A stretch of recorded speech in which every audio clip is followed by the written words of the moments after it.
A monarchy can be overthrown by a single wire transfer. A maze of shadow money that the palace spent years attempting to hide has finally come to light thanks to a paper trail of covert accounts, backroom international transactions, and an enigmatic worldwide funder. What if the royal stronghold was constructed to conceal the fact that the princesses were right in the middle of a multi-million-pound plot, rather than to shield them from the outside world? We are now uncovering the most closely hidden secrets in contemporary royal history. From covert corporate records to the precise moment the future monarch became aware that his own cousins were now actively posing a threat to the throne. You must watch this movie through to the very end, because a freshly discovered document reveals a final harsh ultimatum that fundamentally alters our understanding of the House of Windsor. Click the subscribe button today to become a part of our exclusive group of truth seekers. We really appreciate your presence. A trail of lost millions leads directly to the steps of a royal palace if you pursue it long enough. A high-stakes financial battle was subtly taking place in the British High Court while the public was completely preoccupied with their father's official exile. It put Princess Beatrice and Princess Eugenie squarely in the center of a huge fraud probe worth millions of pounds. Nebahat Eviap Ispalan, a 77-year-old Turkish millionaire who claimed she was routinely defrauded of about £40 million, was at the core of the case. However, the royal household was rocked when a small portion of that wealth unexpectedly reappeared. Corporate investigators discovered a number of deposits that royal image producers had spent years attempting to erase from public memory when they started to follow the digital trail of the missing money. The most concerning finding was a huge £750,000 wire transfer. This wealth was transferred straight into a secret royal account at the prestigious Coutts Bank.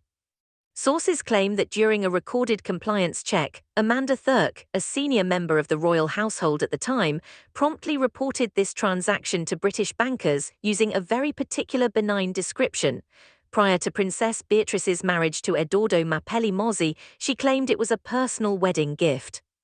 But when Nebahat Ispalan testified under oath, the whole story fell apart.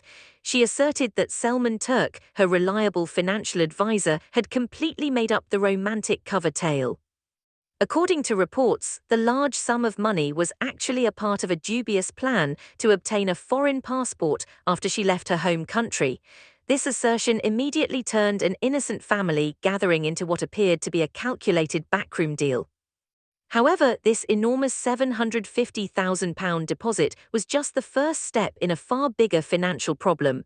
Through an enigmatic network of inactive organizations like Alphabet Capital, the paper trail started to spread out and get closer to the rest of the family. According to insiders, court records quickly revealed a second set of transactions that were specifically connected to Princess Eugenie's personal bank account. An extra £25,000 that was clearly marked as a birthday present from Selman Turk himself was discovered by investigators. The sisters encountered complete quiet as the inner circle of the future monarch insisted that they submit to an independent, voluntary financial audit in order to cleanse their names. If the accounts are clean, why would you want to conceal the ledgers? For the future king, this rejection was the final straw. However, there was much more to this shadow network's workings than just a few fake presents. You must look past the palace gate and into the confidential corporate records of a great international operator who knew exactly how to purchase royal influence in order to fully comprehend the depth of this rabbit hole. When you track the precise flow of these cash across the global banking industry, the web of deceit becomes even more terrifying. The High Court documents present a considerably more deliberate picture of exploitation, notwithstanding the official narrative that these enormous contributions were only kind gestures for a young royal couple. Selman Turk, a former international banker who allegedly presented himself as a reliable gatekeeper for wealthy people wishing to move their money, was the architect behind this financial route. Sources claim that Turk specifically targeted Nebahat Ispalan, getting her through a very precarious time while her husband was imprisoned in their country as a political prisoner. Turk allegedly seized control of enormous riches under the pretense of financial protection, finally transferring some £38 million into a maze of subsidiary accounts. However, he made his most daring move just 9 days after taking home a prestigious corporate award at a royal function. Turk started a very particular transaction from Nebahat İşbalan's personal bank account, according to investigators following the money. The £750,000 disappeared into the royal network at this precise moment. Turk allegedly went to considerable measures to conceal the transaction when the bank's compliance specialists immediately voiced concerns about the enormous amount. According to reports, he wrote official letters claiming that Princess Beatrice received the whole £3-4 million as a personal wedding gift.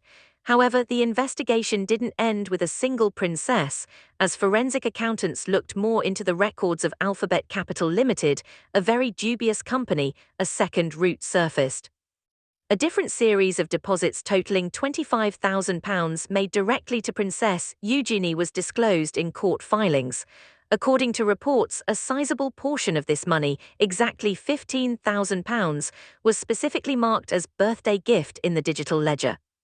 The future king's inner circle was extremely alarmed by the trend, even though the sisters later stated that they thought these cash were perfectly legitimate contributions from a family friend to help with their mother's 61st birthday celebration. The complete integrity of the family brand was put in jeopardy when it was discovered that royal names were being hard-coded into the compliance logs of an international fraud case. And a completely new crisis was about to arise when these financial shockwaves echoed throughout the palace, because a luxurious lifestyle was being maintained all across the world that didn't match regular bank records, which directly led to unrecorded transactions in the Middle East, while the attorneys were battling over the paper trail of the Turkish millions. The distinction between a business payment and a casual gift completely disappears when a simple thank you is presented as a £18,000 diamond necklace. Princess Beatrice and Princess Eugenie led an international jet-set lifestyle for many years, seemingly defying the fundamental rules of royal finance. They are not royals in the workforce. Despite not receiving a single dime from the official sovereign grant, they consistently ascend to the highest levels of global authority. In what way did they finance this unrestrained empire? The solution is located much outside the boundaries of Britain. According to reports, the extremely profitable and highly hidden realm of Middle Eastern corporate relations is the source of this exclusive lifestyle. Royal access is the most valuable resource in this area.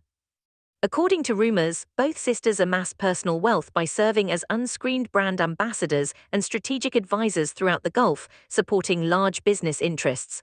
Princess Beatrice was able to land advisory posts with Lion Tree and a prominent position with the software company Affinity, both of which have close ties to significant Gulf investment groups.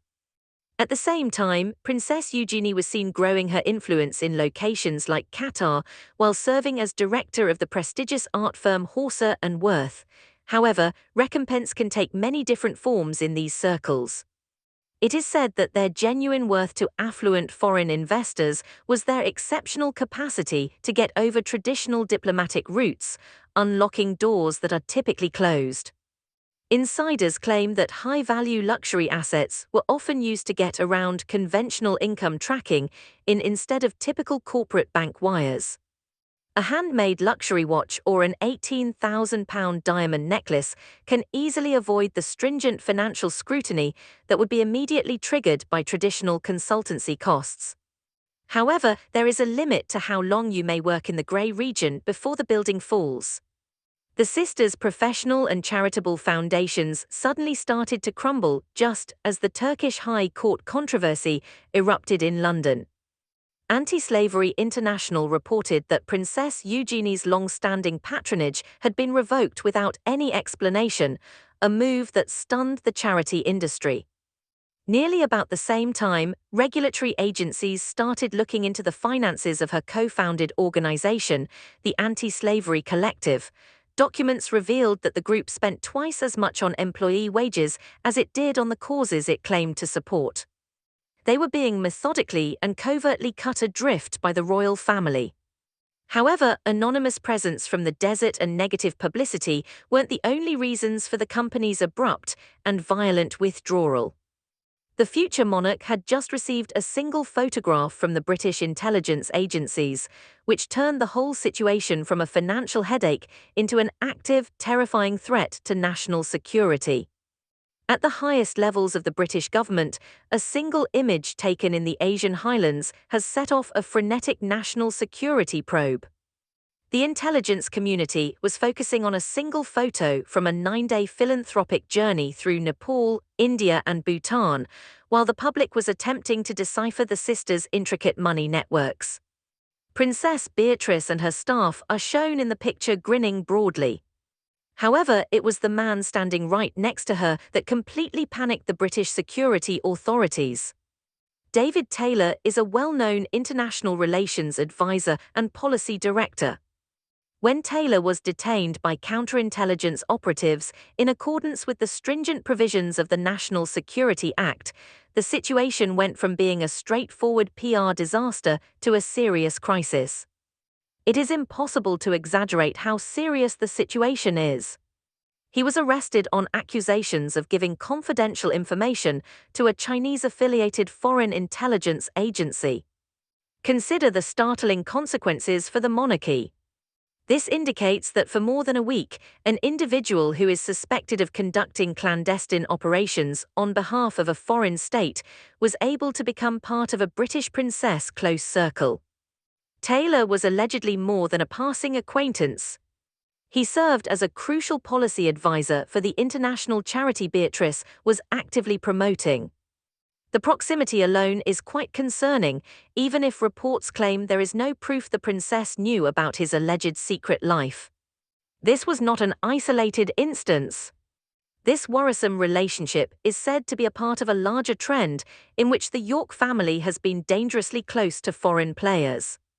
A number of extremely sensitive intelligence dossiers are said to have been brought straight to Prince William's desk, revealing the extreme vulnerability of the family's international network. Every meeting, corporate introduction, and high-profile dinner that was made possible by these ties is now being retraced by investigators.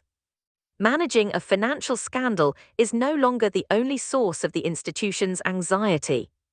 It concerns an active violation of the royal household's perimeter. A private family argument became an open confrontation as a result of this security dilemma. The future monarch became aware that the family's financial connections were giving worldwide tracking a backdoor. The palace had run out of money to bargain or wait. The future monarch was forced to act quickly after learning of this intelligence breach, which resulted in a heated conflict where the ultimate decision between total transparency and banishment had to be made. According to reports, the York sisters are scared that they will soon lose the single thing shielding them from the public's unbridled wrath. Princess Beatrice and Princess Eugenie are deeply concerned about their changing role in the royal family as the multi-million-pound financial audits and global security scandals come together. They are no longer only coping with a media frenzy. They are immediately facing a deliberate effort to gradually remove them from the royal ecology.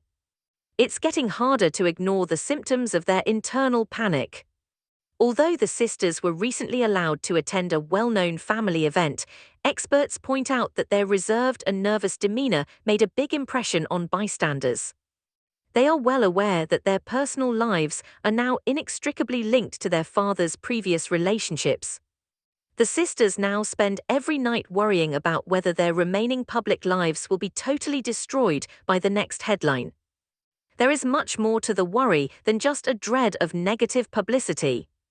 According to insiders, the sisters believe they have no place in the future, given how quickly King Charles and Prince William are modernizing and streamlining the organization.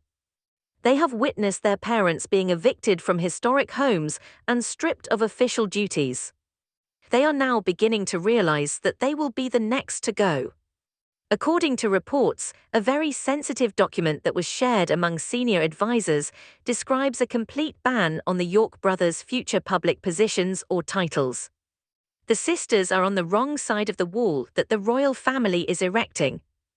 They know their protection has been removed, but they are stuck in a condition of perpetual suspense since they have no idea when the last blow will be delivered. This leads us to the point where the tense silence gave way to an outright declaration of war. The future monarch made the decision that he would no longer permit the monarchy to be jeopardized by these covert responsibilities. He emerged from the shadows and issued a harsh, non-negotiable ultimatum that would permanently alter the House of York. The York sisters are no longer portrayed as just two people caught up in their parents' turmoil. It depicts a palace that has ultimately chosen to let the harsh reality of survival control its destiny. Prince William has made a clear statement to the world by taking away their safety, ignoring their silence over the audits, and methodically eliminating them from the family's most prominent events. Officially, the House of York is independent. It hardly matters today if they are genuinely naive of the financial webs and security vulnerabilities that surround them. They are now a danger that the Crown is just unwilling to take in the cold logic of the contemporary monarchy. We were informed for years that the whole truth had not been disclosed. However, it is becoming evident that the palace was not waiting for the truth to surface as the walls continue to crumble. They were simply waiting for the ideal opportunity to leave. Are Beatrice and Eugenie the real creators of their own banishment, or are they the victims of a cruel institution? The secret records and unresolved audits hold the key to the solution. One thing is certain though, the palace's silence is the loudest signal they have ever sent. The House of York's history is far from over, and we are following every step of this momentous event. Make sure to click the subscribe button and enable notifications right away if you thought this in-depth analysis was insightful and want to remain ahead of the stories the mainstream media won't cover. What are your thoughts? Is William taking the necessary steps to preserve the monarchy, or is he being far too harsh? Please share your opinions in the comments section below. We read each and every one's. We appreciate your viewing and hope to see you in the upcoming